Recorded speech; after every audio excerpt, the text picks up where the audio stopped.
Ever notice how some movies, even TV shows, they kind of mess with time? Like jumping around, keeping you guessing? Oh, yeah, definitely. That's what we're going to dive into today. We're Yeah. talking about Fabula and SYUZHET. Sounds fancy. They sound kind of complicated, but they're just ways to figure out how stories are put together, you know? Right, right. Fabula is like the actual order of events, the timeline, if you will. SYUZHET, though, that's how those events are shown to us, the audience. Exactly, yeah. And the interesting thing is, those terms, they came from Russian literary theorists way back in the early 1900s. Really? Yeah, they were all about how a story's structure, how it's told, can change its meaning, how the audience feels. It's not just about what happens, but how it unfolds for us. Exactly. A great example. Memento. Oh, that's a mind bender. Yeah, the fabula, the real timeline. It's a guy trying to piece together his memories, find his wife's killer. But the SYUZHET, how we see it, it's all backwards. Each scene goes further back in time, just like the main character's memory loss. Wow, that's a perfect example. So the director, Christopher Nolan, right? He messed with the SYUZHET to make it super confusing, mysterious. Exactly. And that kind of playing around, it can do all sorts of things. Sometimes it's for suspense, like thrillers, and we're like, what's going to happen? Oh, I hate that feeling, but I love it. Right. Or it can highlight themes, emotions, like picture a love story. The SYUZHET jumps between now and flashbacks of their first date. Oh, I think cute. Right. The filmmaker is using that to show their relationship changing, that kind of bittersweet feeling of time gone by. Okay, so filmmakers use this for all kinds of effects. Yeah. But how does knowing about Fabula and SYUZHET help us, regular folks, tell better stories? Well, for one thing, students who know this stuff, they become way better viewers, more insightful, more critical. They start to notice what choices the filmmakers are making, how they use SYUZHET to make us feel certain ways about the story.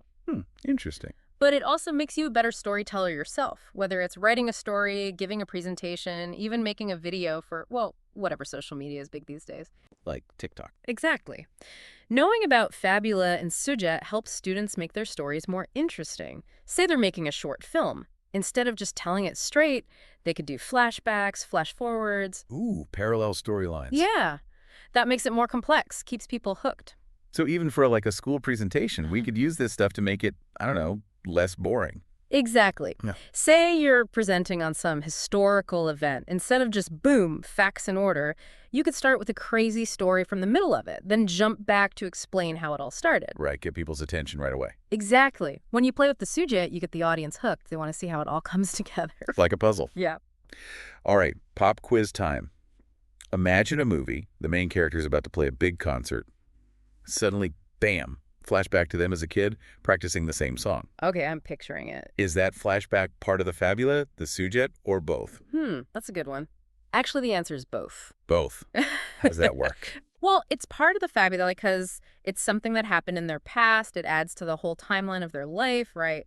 But it's also SYUZHET because it's how the director chose to show us that part at that moment. So maybe it's to show us the character always loved music. Right. So if we pay attention to both Fabula and SYUZHET, we can really understand, really appreciate this story. It's like seeing how the magician does their tricks. Precisely. And this goes for every kind of storytelling, not just movies. Books, shows, even video games, they all mess with Fabula and SYUZHET to keep things interesting. So next time you're reading a book with different timelines or a show jumping between past and present, think about the Fabula and SYUZHET. How's the author, the director, using them to change how you feel? It can really add a lot. Exactly. You might discover a whole new level to this story. For sure. Who knows, maybe learning about this stuff will make you want to play around with your own stories. Add a little movie magic to whatever you create. Go for it. That's it for this deep dive. See you next time. See ya. And don't forget to keep thinking about Fabula and SYUZHET. You got it.